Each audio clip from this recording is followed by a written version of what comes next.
નમસ્કાર, Cook with રાધિકામાં તમારા બધાનું સ્વાગત છે। આજે આપણે બનાવીશું નાના મોટા સૌની એવી ફેવરેટ બાસ્કેટ પૂરી ચાટ। અને આપણે બાસ્કેટ પૂરી ચાટ માટેના બાસ્કેટ પણ આજે ઘરે બનાવવાના છીએ। તો ચાલો બાસ્કેટ પૂરી ચાટ બનાવવાનું શરૂ કરીએ। સૌથી પહેલાં આપણે બાસ્કેટ પૂરી ચાટ માટેના બાસ્કેટ બનાવી લઈશું। સૌથી પહેલાં લોટ બાંધવા માટે એક મોટું વાસણ લઈ લઈશું। તેમાં 2 કપ જેટલો મેદો લઈ લઈશું અને સારી રીતે ચાળી લઈશું। હવે તેમાં 1 ટેબલસ્પૂન મીઠું કે પછી તમારા સ્વાદ અનુસાર નાખી શકો છો। 1 ટીસ્પૂન જેટલો અજમો હાથથી થોડો મસળીને નાખવાનો છે। અને હવે તેમાં 1/4 કપ જેટલું તેલ નાખી દઈશું। પહેલાં બધી જ વસ્તુને હાથથી સારી રીતે મિક્સ કરી લઈશું। હવે આપણે આમાં મુઠ્ઠી પડતું મોણ નાખવાનું છે, તો જ પૂરી ખાવામાં ખસ્તા અને પોચી બનશે। તો આપણે મુઠ્ઠી પડતું મોણ થઈ ગયું છે। હવે તેમાં થોડું થોડું પાણી નાખીને રોટલીથી થોડો કઠણ એટલે કે પરોઠા જેવો લોટ બાંધી લઈશું। હવે લોટ બંધાઈ ગયો છે, તેને સારી રીતે મસળી લઈશું। હવે ઉપરથી થોડું તેલ નાખીને તેને સારી રીતે સ્મૂથ કરી લઈશું। હવે તેને ઢાંકીને 15થી 20 મિનિટ રેસ્ટ આપી દઈશું। હવે આપણો લોટ સેટ થઈ ગયો છે। ફરીથી પણ સારી રીતે મસળી લઈશું। હવે એક મોટો લુવો કરી લઈશું અને તેમાંથી નાના નાના પીસ કરી લઈશું, જેથી એક સરખી પૂરી બને। હવે તેમાંથી એક લુવો લઈને સારી રીતે મસળીને પાતળી પૂરી વણી લઈશું। પૂરીને કાંટાવાળી ચમચીથી કાણા કરી લેવાના, જેથી તેલમાં ફૂલે નહીં। સેમ એવી રીતે બીજી પૂરી પણ વણી લઈશું।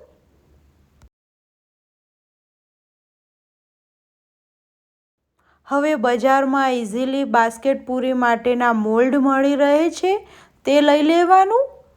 તેને સારી રીતે બંને બાજુથી તેલથી ગ્રીસ કરી લઈશું અને પૂરીને પાછળની સાઈડથી ચિપકાવી લઈશું। હવે એક બીજું મોલ્ડ લઈ લેવાનું, જેને અંદરની સાઈડથી તેલથી ગ્રીસ કરી લેવાનું।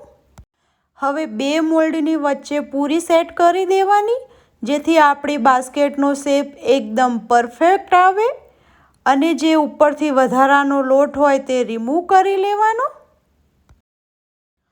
સેમ આ રીતે જ હવે બાકીની પૂરીઓને પણ મોલ્ડમાં સારી રીતે સેટ કરી લઈશું, જેથી આપણી બાસ્કેટનો શેપ એકદમ પરફેક્ટ આવે। મેં પૂરીઓને મોલ્ડમાં સેટ કરી લીધી છે। હવે તેને તળી લઈશું। તળવા માટે આપણે તેલ ગરમ કરી લઈશું। હવે તેલ ગરમ થયું છે કે નહીં તે પૂરીનો નાનો કટકો નાખીને ચેક કરી લઈશું। પૂરી તળવા માટેનું તેલ ગરમ થઈ ગયું છે। હવે આપણે પૂરીઓને જે મોલ્ડમાં સેટ કરીને રાખી છે તેને તેલમાં નાખી દઈશું। હવે ગેસની ફ્લેમ મીડિયમ કરીને જે મોલ્ડ છે એની રીતે જ પૂરી જેમ તળાશે તેમ બહાર આવશે। મોલ્ડ જાતે નીકાળવા નહીં, પૂરી જેમ તળાશે તેમ એની જાતે જ બહાર આવશે। જો આપણે જાતે નીકાળવાનો ટ્રાય કરીશું તો આપણી બાસ્કેટનો શેપ પ્રોપર નહીં આવે।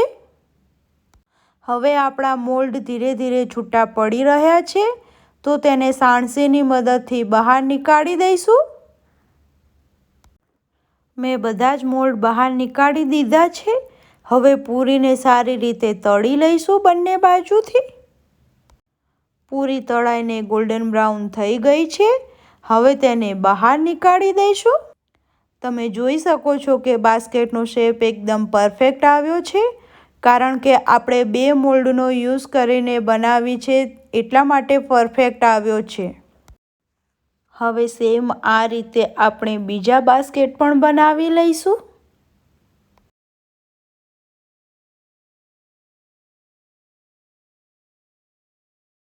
તમે જોઈ શકો છો કે બહુ સરસ બાસ્કેટ બનીને તૈયાર થઈ ગયા છે। હવે આપણે બાસ્કેટ પૂરી ચાટ માટે સ્ટફિંગ રેડી કરી લઈશું। સ્ટફિંગ માટે મેં અહીંયા 4 મીડિયમ સાઇઝના બટેકા બાફેલા લીધા છે। હવે હાથથી એને થોડા ભાગી નાખવાના, બહુ એકદમ મેશ નથી કરવાના। હવે તેમાં 1 કપ જેટલા બાફેલા ચણા લઈ લઈશું।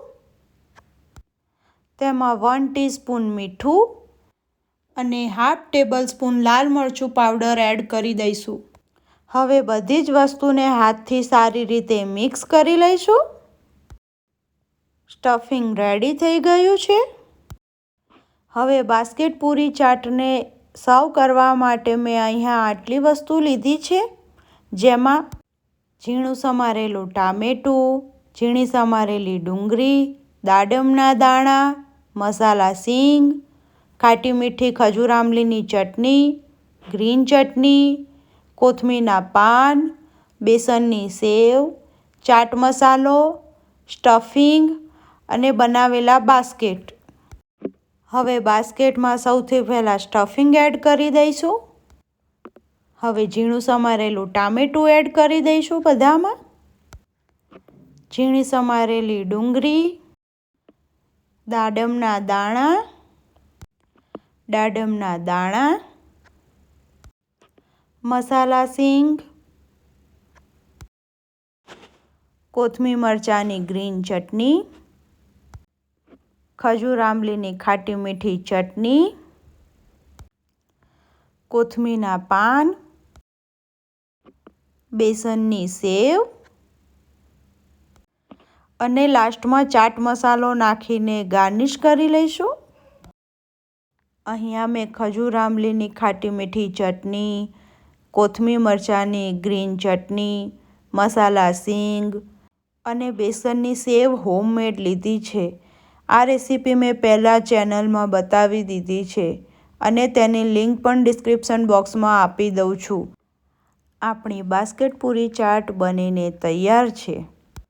તમે પણ આ રીતે હોમમેડ બાસ્કેટ અને બાસ્કેટ પૂરી ચાટ બનાવો અને તમારો અનુભવ મને કમેન્ટમાં શેર કરો। જો તમને મારી આજની રેસીપી સારી લાગી હોય તો લાઈક અને શેર કરો અને મારી ચેનલને સબસ્ક્રાઈબ જરૂરથી કરો। Thanks for watching. બહુ જલ્દીથી મળીશું એક નવી રેસીપી સાથે। ત્યાં સુધી બાય બાય।